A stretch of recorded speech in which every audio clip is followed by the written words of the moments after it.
Вслед за адвокатом бывшего замглавы МВД Курсана Асанова за решетку отправили даже его водителя. Это, конечно, такой нестандартный подход.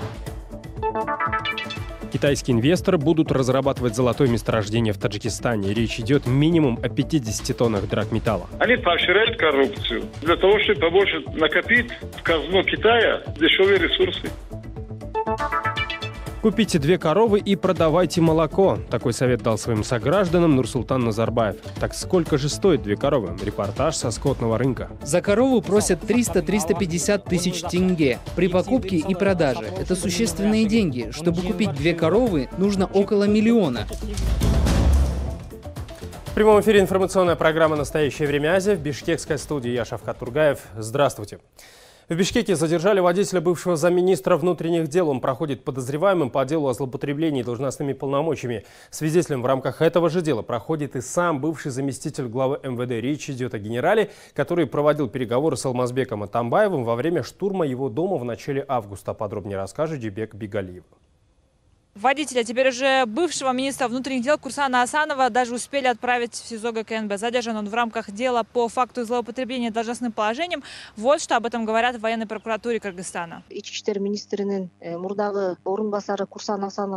МВД сейчас расследует уголовное дело по незаконным действиям Курсана Асанова. Подозреваемый в передаче документов и вещей сторонникам Атамбаева Пайзылда Уулу Дамирбек в рамках этого дела задержан и водворен в ВВС. Что именно передавал сотрудник милиции сторонникам бывшего президента Алмазбека Атамбаева, неизвестно. Поэтому сейчас многие снова и снова пересматривают видео переговоров замминистра МВД с бывшим президентом страны 7-8 августа, когда силовики штурмовали дом Атамбаева. До этого бывший лидер государства несколько недель отказывался приходить на допросы. Опального политика в итоге задержали, но генерала, который вел с ним переговоры, сразу после этого уволили, якобы за предательство интересов кыргызской милиции и утерю доверия, объяснили тогда в МВД. А вот на его водителя, как заявил бывший адвокат Курсана Асанова, перед задержанием оказывали давление. Грозили уволить с работы и даже, возможно, избить. Если министерство просит, например, не водворять в СИЗО ту же Джолдубаеву, да, которая привлекается к ответственности по особо тяжкому преступлению, но в данном случае просит по тяжкому преступлению Дамира водворить именно в СИЗО номер 1. Это, конечно, такой нестандартный подход. Я напомню, что на прошлой неделе был задержан, а потом отпущен под домашний арест предыдущий адвокат Курсана Асанова. Юристу Икрамиддину Айткулову тогда пришлось переночевать в ВВС ГУВД Бишкека из-за обвинения в мошенничестве, заявление по которому было подано еще год назад. Однако Талай Культактакунова, которая теперь защищает генерала вместо него, считает, что задержали ее коллегу вовсе не из-за дела Курсана Асанова. При этом юрист всячески подчеркивает, что осуждает любое ограничение адвокатской деятельности. Очередная акция недовольства прошла в столице Казахстана. На этот раз перед резиденцией президента собрались мамы и папы детей с ограниченными возможностями. Они недовольны тем, что годами стоят в очереди на социальное жилье, а государство не торопится обеспечить их обещанной крышей над головой. Подробности у Джазгуль Гембердзиевой. Ноги не сломайте!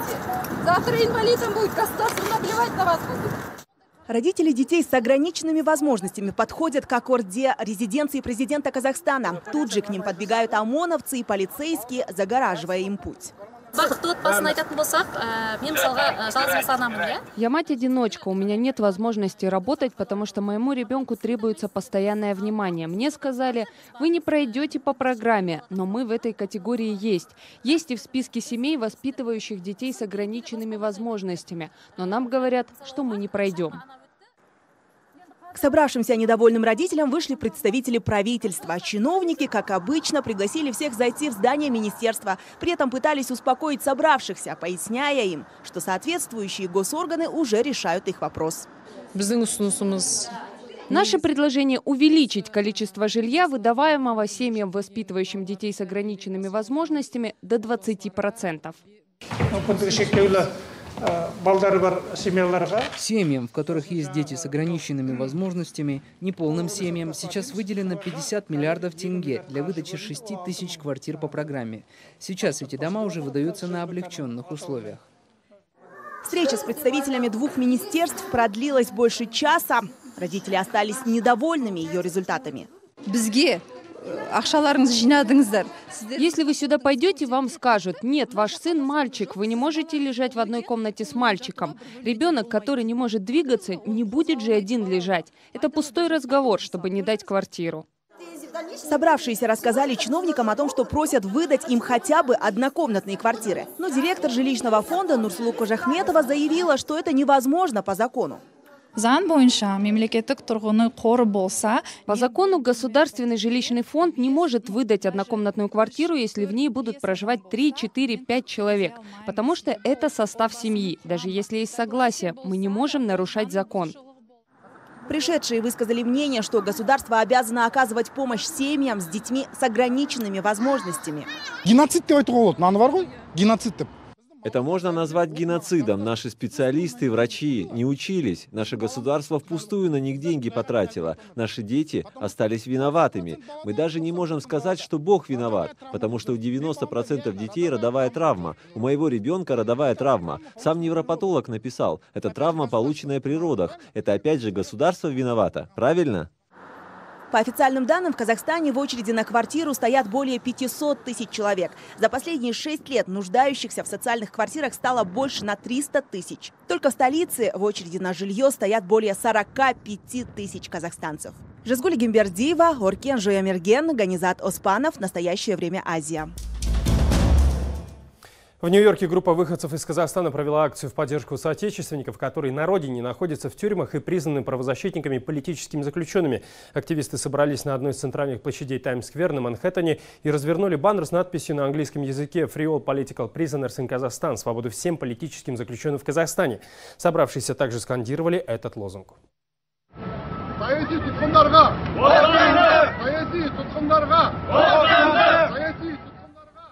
Участники митинга выступили с призывом освободить бывшего главу компании «Казатомпром» Мухтара Джакишева, который более 10 лет сидит в тюрьме после приговора по делу о коррупции. Поэта и диссидента Арона Атабека, осужденного после шаныракских событий 2006-го на окраине Алматы. Тогда граждане оказали сопротивление попыткам властей снести их дома как незаконно построенные. В списке также гражданский активист Макс Бокаев.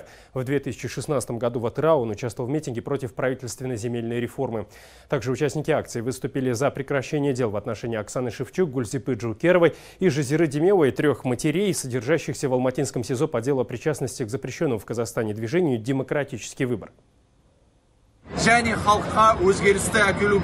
Мы должны принести перемены народу. Уважаемые соотечественники, нельзя забывать про политических узников. Надо выходить и бороться за них. Давайте объединяться. Только так мы сможем развивать нашу страну. Спасибо. Я против правительства, нарушающих права человека. Я против режима Назарбаева. Требую освободить политзаключенных. Бостандых! Акцию на Таймс-сквер провела группа Free Казахс, которая называет себя оппозиционной политической организацией. Эта группа вышла 14 августа к зданию консульства России в Нью-Йорке, протестуя против российских полигонов в Казахстане. Казахстанские власти, в свою очередь, неоднократно заявляли, что политических заключенных в стране нет. Еще одно месторождение золота, а точнее группу месторождения Кончоч в Таджикистане будут разрабатывать китайские инвесторы. Совместная китайско-таджикская компания Талка Голд готовит рудники к промышленной добыче драгметалла. Жила это богатейшая. Только разведданные запасы этих рудников превышают 50 тонн. Здесь также будут добывать сурьму. Перерабатывать металлы в высокоочищенные слитки будут тут же. На месте побывал Анушервон Арипов. Более 200 миллионов долларов инвестиций, строительство многокилометровых тоннелей, возведение металлургического комбината, хранилища отходов и многое другое. Китайско-таджикская компания основательно взялась за добычу золота и сурьмы на месторождении Кончоч. Для начала переработки металлов все будет готово уже в следующем году. Здесь у нас будет построена дамба и водоотводный канал. На месте, где раньше проходила река, будет хвостохранилище. Как видите, мы провели сюда высоковольтные линии и уже прорыли тоннели. Мы строго следуем графику. 2 тонны 200 килограммов золота и 15 тысяч тонн сурьмы в год. Вот планируемые объемы производства. По сурьме компания выйдет на 10% от всего мирового рынка ценного металла. Местные партнеры, таджикская алюминиевая компания, одним из условий при поиске инвесторов поставила полную переработку на месте, вплоть до выплавки слитков металлов, готовых к продаже. Китай инвестировал деньги, технологии и специалистов. Таджикская сторона предоставила само месторождение. Прибыль будут делить 50 на 50. Была достигнута договоренность о том, что будет выпускаться конечный продукт. Для нас это принципиальный момент. То есть это, во-первых, это совсем другая ценовая политика получается, то есть более выгодная. Ну, естественно, здесь совсем другие вложения. Вот мы сейчас договорились с китайской стороной относительно того, что будет построен еще металлургический комбинат, на котором будут уже производиться слитки золота, сурьмы, ну и других компонентов, которые мы будем добывать. Китайские предприятия уделяют особое внимание добыче полезных ископаемых в Таджикистане и прежде всего золотым рудникам. Более 80% этого металла добывают совместные китайско-таджикские компании. По словам местных партнеров в компании Talco Gold, выбор в пользу китайцев обусловлен исключительно экономической выгодой. Естественно, мы сделали доступными наши проекты, в принципе, для всего мира. Очень тесно работали в российском направлении, там, по другим, например, с иностранными западными компаниями, но наибольший интерес проявила китайская сторона. Выбор в пользу китайских инвестиций в Таджикистане связан не только с возможностью заработка, говорят эксперты, но и тем, что китайские компании знают местные правила игры. Потому что китайцы всегда идут вот внутри у себя, они против коррупции. А вокруг себя, особенно когда центральноазиатские страны Юго-Восточной Азии, они поощряют коррупцию для того, чтобы побольше накопить в казну Китая дешевые ресурсы. Таджикистан в обмен на инвестиции передает под контроль китайским компаниям свои недра. Также полезными ископаемыми власти рассчитываются за свои долги. Например, за строительство ТЭЦ Душанбе-2 властям пришлось отдать Китаю месторождение золота Верхний Кумарк с запасом металла в 50 тонн на неопределенный срок. Анушервон Арипов, Насим Исамов. Настоящее время Азия. В Кыргызстане простые люди помогают телеканалу «Апрель» вернуться в эфир. Учредитель «Апреля» – бывший президент страны Алмазбек Атамбаев. В день штурма его резиденции телеканал отключили от вещания. Тогда власти сослались на технические неполадки. Позже редакция «Апреля» и все оборудование было арестовано. Доступа к ней техники нет до сих пор. Журналисты не могут забрать даже личные вещи. Но команда пытается найти другой способ доносить информацию до зрителя. Дарья Тимофеева подробнее. На этот раз коробка бумаги и канцелярские товары для телеканала «Апрель». Дальше главный редактор отправится в другой конец города. Там обещали пожертвовать журналистам компьютер. Помогают чаще анонимно, кто-то из скромности, другие из страха. Боятся не только реакции властей, людского осуждения. Многие уточняют, мы не за Атамбаева, а за свободу слова. Вчера мы выезжали, звонила одна девушка. Она дала одну пачку бумаги А4 формата. И говорит, ребята, вы держитесь, больше помочь ничем не могу, говорит. И это, знаете, дает силы и энергии. Вот. Как бы у нас больше желания, больше как бы хочется уже работать. Трогательных историй набралось уже немало, писала даже бабушка. Хотела из скудной пенсии выделить деньги на удлинитель. По этическим соображениям редакция от некоторой помощи с самого начала решила отказаться. Мы деньгами не берем, мы берем конкретной какой-то помощи. Аппаратурой, там, канцтоварами, еще чем-то, что нам необходимо. Аппаратуру берем на условиях того, что когда она... Ну, то есть мы берем ее на время и потом вернем. Все, что мы принимаем, мы актируем, то есть присваиваем номер, записываем, кто дал, там, номер телефона. 9 августа здание редакции «Апреля» со всем оборудованием арестовали. От вещания канал отключили еще раньше. Журналисты решили возобновить эфир, пока только в интернете. Нашли новый офис, пустые кабинеты, попытались оборудовать собственными силами. Но многого не хватает. Это самый первый откликнувшийся человек, самый первый, кто в комментариях написал. Вчера вечером забрали компьютер. Сразу написал, типа, могу дать компьютер попользоваться. Пацаны, гляньте, плиз, что здесь? Зарабатывать канал планирует производством видеоконтента. Пока заказов немного. Сотрудники намерены совмещать работу в разных местах, но оставаться с «Апрелем». Ушли из коллектива всего несколько человек. Что нами движет, в принципе, это желание, бешеное желание сохранить команду. Потому что вот сколотить людей, которые умеют работать вместе, умеют делать это хорошо, это на самом деле очень сложно. Ну и мы поняли, что Кыргызстану не хватает сейчас какой-то альтернативной точки зрения. Свобода слова действительно зажимается, но если вот посмотреть в целом инфополе, то в эфире именно в сетке оппозиционных каналов-то не осталось. Сколько телеканал будет оставаться вынужденно общественным, неясно. Арест имущества СМИ в Кыргызстане происходит не впервые. Однако прежде журналисты продолжали работать и использовать арестованное оборудование. На этот раз даже решение суда ничего не изменило. По словам руководства телеканала, сейчас их делом занимается военная прокуратура. Почему апрель стал исключением, в надзорном органе нам готовы объяснить только после письменного обращения редакции. Это может занять 2 недели, положенных по закону. Дарья Тимофеева, Самат Алышбаев. В настоящее время Азия, Кыргызстан, Бишкек. Смотрите далее в нашей программе. Купите 2 коровы и продавайте молоко. Такой совет дал своим согражданам Нурсултан Назарбаев. Так сколько же стоит 2 коровы? Репортаж со скотного рынка. За корову просят 300-350 тысяч тенге. При покупке и продаже. Это существенные деньги. Чтобы купить 2 коровы, нужно около 1 миллиона. Мы продолжаем выпуск.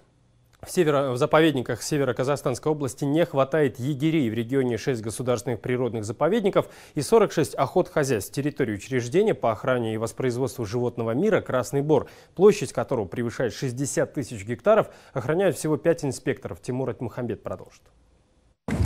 Кушай, кушай, кушай, мой хороший.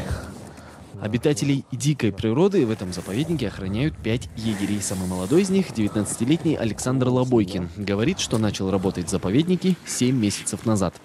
Сюда я попал случайно. Я стоял и ловил попутную машину. Остановилась машина. Я обратил внимание, что сидит такой серьезный дяденька с пистолетом. Я сразу понял. И он начал предлагать мне поработать, попробовать. Рассказывал про все прелести работы здесь. Зимой снегоходы. Мне 19 лет, он меня впечатлил. Сказал, мы дадим тебе пистолет, дадим тебе снегоход, будем ловить браконьеров. Я так подумал, а почему бы и нет, как раз закончил учебу. Интересно, эта работа, прежде всего, что это работа с животными. И такая своеобразная романтика, жизнь в лесу. Мне почему-то всегда было это близко, мне нравилось. И так получилось, я думаю, значит, это судьба. В заповеднике Александр работает 5 дней, 2 отдыхает, живет в доме для егерей. Продуктами запасается на неделю, все необходимое привозит с собой. В отличие от своих сверстников, интернету предпочитает живое общение с дикой природой. Тут, во-первых, времени не всегда много. Во-вторых, не особо-то и интересно, плюс связь плохая.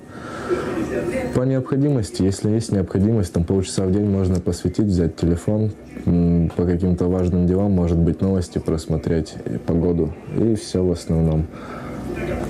От социальных сетей мы здесь не зависим, да, и люди, я молодой, мне это уже со временем перестает быть интересно, а люди в возрасте, им это и так не особо интересно. Александр говорит, охранять диких животных – работа опасная, а зарплата у егерей маленькая. До Нового года мы получали около 40 тысяч. Сейчас же зарплату немного подняли, мы получаем около 60. Плюс ко всему это жизнь вдали от дома. Молодежи не всем интересно. Зимой егеря подвозят животным сено и готовят для них запасы продовольствия. Вечерами, находясь на страже, обходят территорию заповедника. Сталкиваемся с браконьерами, прежде всего. Это самая главная трудность, наверное, на этой работе. Регулярно бывают погони, то есть они выезжают, мы стараемся отлавливать погони. В этих погонях может быть что угодно, от того, что они достанут пистолет или ружье в окно и начнут стрелять, до того же у нас произошел инцидент, когда перевернулась машина. Просто случайно на скорости перевернулась машина. Трудности, сена много заготавливаем. Это тоже трудно, потому что людей не хватает. В этом заповеднике обитают олени, косули и моралы. Дикие животные не боятся людей, питаются обычным сеном. По словам егерей, их главная задача – защищать животных от браконьеров. В 2018 году был факт браконьерства с 6 оленями, задержали 3. Заповедник «Красный Бор» расположен в 80 километрах от областного центра Петропавловска. На ограждение территории и оснащение заповедника новым оборудованием из бюджета было выделено 129 миллионов тенге. Главной новостью в Казахстане на прошлой неделе стали высказывания лидера нации Елбасы Нурсултана Назарбаева о 2 коровах для бедняков. На заседании политсовета своей партии бывший президент Казахстана Нурсултан Назарбаев посоветовал соотечественникам, которые сидят без работы и обращаются к государству за помощью, самим себя кормить. Если нет работы, возьми кредит и купи 2 коровы, продавай молоко и зарабатывай, рекомендовал первый президент страны. Цитату тут же подхватили пользователи соцсетей. Появились сотни мемов на эту тему, а наш коллега, репортер Азатыка Нуртай Лаханулы, решил действовать. Он съездил на скотный базар в Алматинской области и узнал цену вопроса. На скотный рынок в селе Житыген каждое воскресенье стекаются продавцы и покупатели из ближайшей округи 2 районов Алматинской области. Считается, что здесь нет посредников и цены пониже, чем в других точках продаж. Но в базарный день бойкой торговли нет. За корову просят 300-350 тысяч тенге. При покупке и продаже это существенные деньги. Чтобы купить 2 коровы, нужно около 1 миллиона. Еще корм и сено. 1 тюк сена стоит 800 тенге. Мешок комбикорма 2500-2700 тенге. Привозим скот и не можем продать. Устали. 250 тысяч. Покупателей нет. У меня 3 коровы. Кормить-то себя нужно. Все дорого. Нужно растить детей. Не можем продать скот. У людей нет денег. Нужно одевать детей. Вот сидим с утра и до вечера. Житель Алматинской области Канат Молдахметов собирается купить коров и стать фермером. Почти по Назарбаевскому совету. Мужчина взял кредит под залог дома. Утверждает, что по условиям займа корова должна стоить 250 000 тенге. Но на рынке таких цен нет. Пошли на базар, чтобы купить скот. Взяли микрокредит, заложили дом. Сказали, что по программе возьмем 9 голов. Посчитали по 250 тысяч. Мы хотели взять 9 голов, но по 250 тысяч здесь нет. Корову по 250 тысяч не продают. Самый край 260 тысяч. Неизвестно, была вязка или нет. Скот дорогой, не знаем, что делать. На 9 голов не хватает, еле купили 6. А нам сказали кредиторы, что придут завтра и проверят. Если не будет 9 голов, то штрафуют. Дом поставили в залог. Сказали, что не дадут документы.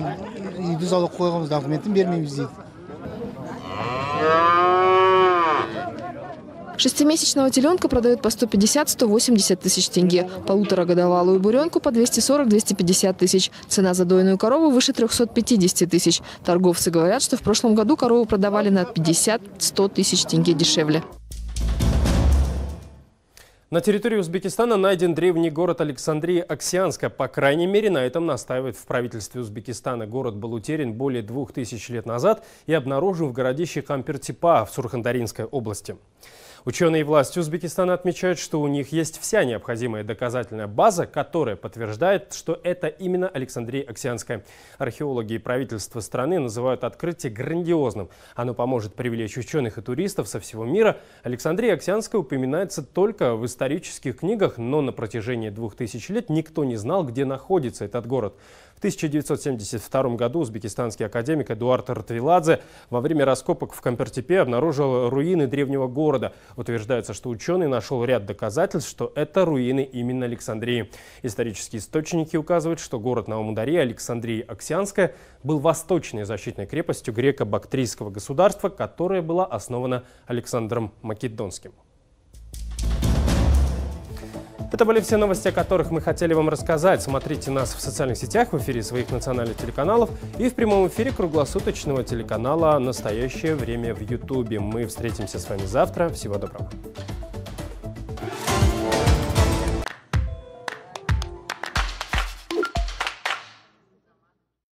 Чем хороша работа пожарника? Тем, что ты никогда не знаешь, что ты придешь, будешь делать целый день. Мы в расположении жителей города. Это наша работа — решать проблемы для людей. Это, конечно, нам всем нравится, да, потому что не монотонная работа. Самое большое, что я люблю в работе, конечно, я люблю людей, с которыми я работаю. И, конечно, помогать людям. Ты знаешь, у меня диагностировали серьезное заболевание примерно 7 месяцев назад. Мы не думали, как будем умирать. А если подумать, не боитесь? Когда свечка догорит, тогда и умрем. Для чего живет человек? Чтобы дать потомство свое, продолжить свой род.